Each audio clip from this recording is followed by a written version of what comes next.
जितना शोर समुद्र के ऊपर उसकी लहरों में है, उससे कई ज्यादा सन्नाटा बस रहा है इसके अंदर की दुनिया में, जहाँ बसी है एक वीरान सी दुनिया, एक अनजाना सा सन्नाटा, एक उजड़ा हुआ सा शहर और उसका चीखता हुआ अतीत। हेलो फ्रेंड्स, मैं गौरव और आज कोई साइंस फैक्ट या दुनिया भर की बातें ना करते हुए सीधा लेके चलता हूँ आपको एक ऐसी दुनिया में जो समुद्र के अंदर बसती है, जहाँ कई शहर अंदर सन्नाटे में अपना दर्द भरा अतीत बयां करते हैं। किसी शहर को इंसानों ने इतना लूटा है कि वो कंगालों में छुपा लिया और गुमनाम कर दिया। किसी हंसते खेलते शहर को सिर्फ एक माँ की बदुआ खा गई और भगवान भी उसे ना बचा पाए, और किसी शहर को तो उसकी रानी के हुस्न के नाम पर जाना गया और वही रानी अंत में बेवफा निकली। उस रानी ने फिर ऐसा श्राप दिया कि पूरा का पूरा शहर की नींव समुद्र की गोद में धंस गई और शहर हमेशा के लिए बर्बाद हो गया। लेकिन फ्रेंड्स, क्यों आखिर इंसानों के किए की सजा समुद्र के गोद में दफन इन शहरों को मिल रही है, और क्या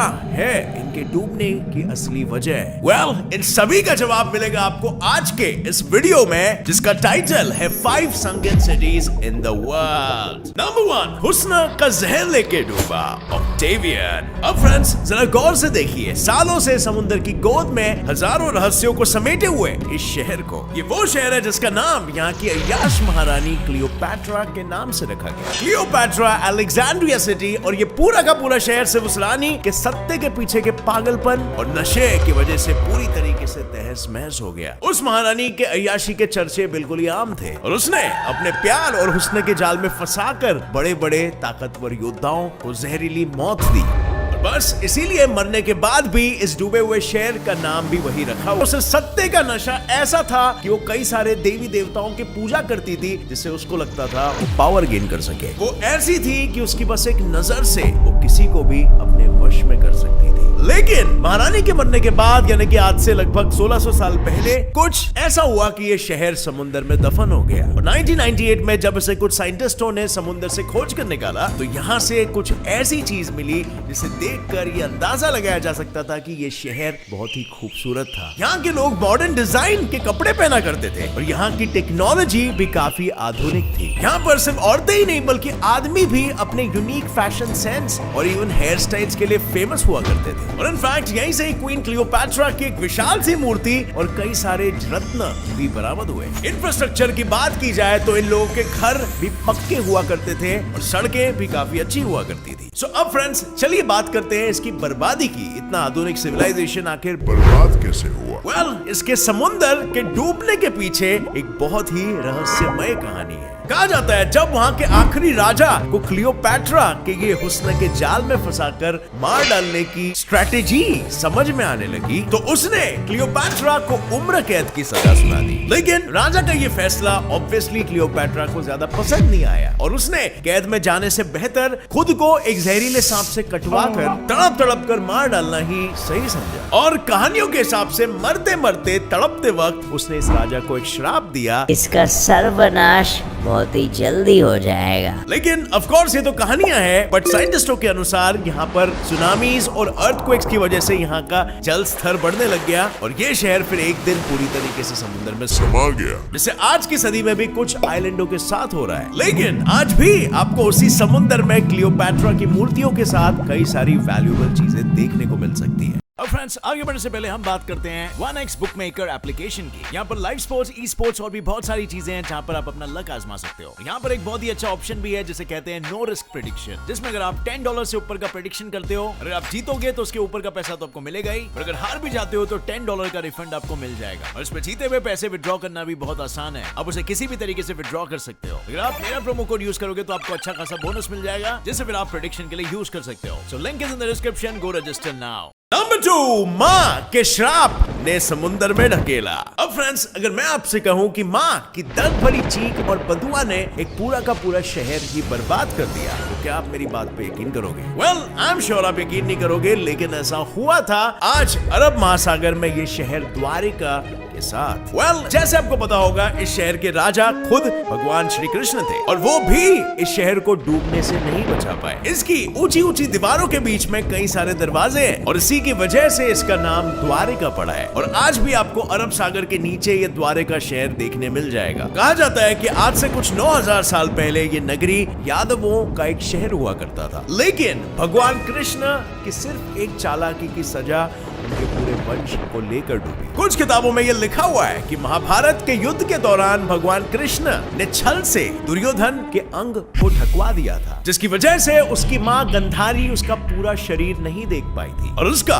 ढका हुआ प्राइवेट पार्ट उसका वज्र नहीं बन पाया था। और वहीं पर भीम ने उस पर वार करके उसे मार डाला था। और जब इस तरह कौरवों के 100 पुत्र मारे गए तो उनकी मां और हस्तिनापुर की महारानी गंधारी ने भगवान कृष्ण को एक श्राप दिया। और वो श्राप ये था कि जिस तरह तुमने मेरे कौरव वंश का छल से सत्यानाश किया है, वैसे ही एक दिन तुम्हारे पूरे यादव वंश का भी नाश हो जाएगा। और वहीं दूसरी तरफ भगवान कृष्ण के बेटे श्याम ने उनके महल में मेहमान बनकर आए महर्षि दुर्वासा के साथ एक गर्भवती महिला बनकर मजाक किया, जिससे उन्हें बहुत ही गुस्सा आया और उन्होंने भगवान कृष्ण और बलराम को छोड़कर पूरे यादव वंश को ऐसा श्राप दिया कि भगवान कृष्ण का बेटा श्याम सच्ची में प्रेग्नेंट हो गया और उसने एक उखली यानी मोटार में मसाला कूटने वाली मूसर यानी कि पेस्टल को जन्म दिया। इसके बाद से कृष्ण और बलराम को छोड़कर पूरा यादव वंश का नाश हो गया। और अब ये बर्बादी और तबाही को देखकर भगवान कृष्ण ने अपने खास दूत अर्जुन को द्वारका की जनता को वहां से दूर ले जाने के लिए खबर भेजी। और दूसरी तरफ बलराम और श्री कृष्ण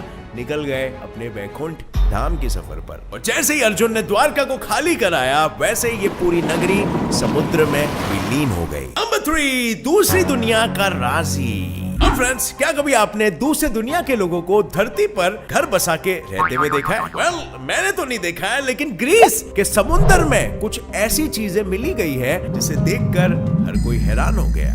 बात ये ना भाई लोग कि इन चीजों का हमारी दुनिया से कोई वास्ता ही नहीं है और कुछ ऐसे पत्थर भी मिले हैं जिनका हमारी धरती में कोई वजूद ही नहीं है और इनकी पूरी जानकारी भी आज तक एक राज ही बनी हुई है। 1967 में जब इस शहर पर रिसर्च किया गया था तो पता चला कि वो शहर आज से लगभग 1000 साल पहले हंसता खिलता हुआ करता था, लेकिन उसके बाद उस पे बरसने लगे एक एक करके भूकंप के नए झटके और कुछ ही सालों में वो फिर समुद्र में समा गया। लेकिन आप बिलीव नहीं करोगे, मगर खोजकर्ताओं को इस शहर में 15 बड़ी इमारतें मिली और इनकी बनावट भी एक्चुअली में काफी एडवांस थी। पक्के फर्श, रूम, किचन, हॉल के साथ साथ बने घर, मकबरे और प्रार्थना घर भी मिले। और इन सभी के अलावा कुछ ऐसी चीजें भी मिली जिन्हें आज तक आर्कियोलॉजिस्ट आइडेंटिफाई नहीं कर पाए हैं। और इन चीजों का बाय द वे धरती पर कोई ताल्लुक नहीं मिला, जिससे कई कॉन्स्पिरेसी थियरिस्ट ये अंदाजा लगा रहे हैं कि हो सकता है इन लोगों का दूसरे दुनिया के कुछ बीइंग्स से ताल्लुकात हो सकता था। लेकिन फ्रेंड्स, आपको क्या लगता है, क्या इसके पीछे कोई सच्चाई है? क्योंकि साइंस तो आज तक एलियंस नहीं ढूंढ पाया है, तो क्या लगता है पुराने जमाने में ऐसा हो पाया होगा? कमेंट करो अपनी राय नीचे। नंबर 4, पापों के भार से धस गया ये शहर। अब भाई लोग, मुझे ये बताओ कि क्या आप अपने पाप का वजन तोल सकते हो? सवाल अटपटा है, लेकिन ये एक सच्चाई है। एक शहर ऐसा भी मिला समुद्र पर जिस पर पाप इतना भर गया था कि उसके भार से वो शहर धस गया और हमेशा के लिए उसने समुद्र में समाधि ले ली। और आज भी समुद्र की वीरानी में धसा हुआ ये शहर सन्नाटों भरी चीखें निकालकर खुद पर हुए पापों की गवाही देता है। फ्रेंड्स, इस शहर का नाम है पोर्ट रॉयल, जो कि जमाइका में एक आइलैंड था। मेरे और गैंगस्टर्स यहाँ पर अपनी लूटी हुई खजानों से अय्याशियां करने आते थे और इसी वजह से ये शहर लुटेरों की जन्नत के नाम से मशहूर होने के साथ साथ ये एक टाइम पर जवाहरातों के शहर के नाम से भी मशहूर हुआ करता था। ऐसा कहा जाता है कि यहाँ की सड़कों पर सोने चांदी पत्थरों की तरह बिखरे हुआ करते थे, लेकिन लुटेरों ने यहाँ पर अय्याशी के साथ साथ इस शहर को भी काफी लूटा और एक समय आया जब ये शहर कंगाल हो गया और इन लुटेरों का आतंक फिर इतना बढ़ गया कि वो चर्च जैसे पवित्र स्थानों पर भी शराब पीकर अय्याशी करने लगे। और एक रोज तो सुबह के टाइम एक चर्च में वहां का फादर कुछ लुटेरों के साथ मिलकर दारू पी रहा था चर्च में। और तब अचानक से भूकंप आया, समुद्र की लहरें उठी और देखते ही देखते ये 2000 इमारतें, 4 महलें और हजारों की संख्या की आबादी वाले इस शहर को समुद्र के 40 फीट अंदर धंस दिया गया। और आसपास के लोगों का कहना है कि शहर के डूबने के बाद भी कई बार इसे बसाने की कोशिश की है, लेकिन जब जब ये शहर बसने की कगार पर होता तब तब इसे समुद्र की लहरें हमेशा अपने आगोश में लपेट लेती। और आज ये शहर वीरान समुद्र में सिर्फ टूरिस्ट के लिए आकर्षण का एक केंद्र बन चुका है। नंबर 5, लालच ले डूबा। अब दोस्तों वो कहते हैं ना, लालच बुरी बला, और इसी लालच का शिकार बना 11,500 साल पुराना एक विशाल और हंसता खेलता शहर Atlantis. इस शहर का जिक्र एक महान यूनानी मैथमेटिशियन और फिलोसोफर प्लेटो ने कुछ 2300 साल पहले अपनी किताबों में किया था, जिसमें उन्होंने यह बताया था कि यह शहर एशिया माइनर, जो कि मॉडर्न डे का ये एरिया है, प्लस लिबिया, इतना बड़ा एरिया का एक शहर हुआ करता था। और यह शहर एक समय पर धरती का सबसे सुखी और अमीर शहर भी हुआ करता था। यहाँ के लोग बहुत ही शांति और सुखी से रहते थे और कई आधुनिक टेक्नोलॉजीज होने की वजह से ये शहर काफी एडवांस्ड भी माना जाया करता था। यहाँ की इमारतों पर सोने चांदी जड़े हुए करते थे और यहाँ के लोग भी आम लोगों से ज्यादा लंबे और खूबसूरत हुआ करते थे। और अब जाहिर सी बात है, एक खूबसूरत शहर बसे और उसमें डाकू और लुटेरों की बुरी नजर न पड़े, ऐसा हो सकता है क्या? और बस यही समझ लो, इसकी यही खूबसूरती इसके लिए एक अभिशाप बन के रह गई। जब लुटेरे यहाँ पर बसेरा बनाने लगे और शहर के सारे हीरे जवाहरात चुरा चुरा कर इसे अंदर से खोखला करने लगे, तो अपने शहर का यही लूट कसोट वहाँ के राजा पोसाइडन से देखा नहीं गया और उन्होंने अपने ही घर, अपने ही शहर को समुद्र में डूब जाने का श्राप दे दिया। और फिर उसके बाद कहानियों के हिसाब से ये शहर हमेशा हमेशा के लिए पानी में डूब गया। लेकिन वंस अगेन ये तो कहानियां हैं और वैज्ञानिकों का कहना तो ये है कि ये शहर धरती के मैग्नेटिक पोल के शिफ्ट होने से डूबा था। लेकिन देखा जाए तो आज तक इसके डूबने का पूरा रहस्य पूरी तरीके से सुलझ नहीं पाया है। और साथ ही ये शहर सचमुच का था या सिर्फ प्लेटो की एक मनगढ़ंत कहानी थी, ये भी बात आज तक एक राज ही बनी हुई है। क्योंकि जहाँ पर साइंटिस्टों को शहर के होने का कोई खास सबूत नहीं मिला है, वहीं पर प्लेटो ने इसके बारे में काफी गहरा जिक्र किया है। और इससे कुछ लोग ये भी मानते हैं कि ये शहर हो सकता है प्लेटो की अपनी विविड इमेजिनेशन हो। लेकिन वहीं पर कुछ इंडिपेंडेंट रिसर्चर्स को अटलांटिक महासागर में कुछ ऐसे पत्थरे मिले हैं जो कॉपर, जिंक और आयरन के मिक्सचर से बने थे। और प्लेटो जी ने भी अपनी किताब में यही कुछ लिखा था कि इन्हीं मेटल्स के मिक्सचर से बने पत्थरों और सामानों के व्यापार से अटलांटिस शहर के लोगों की रोजी रोटी चलती थी।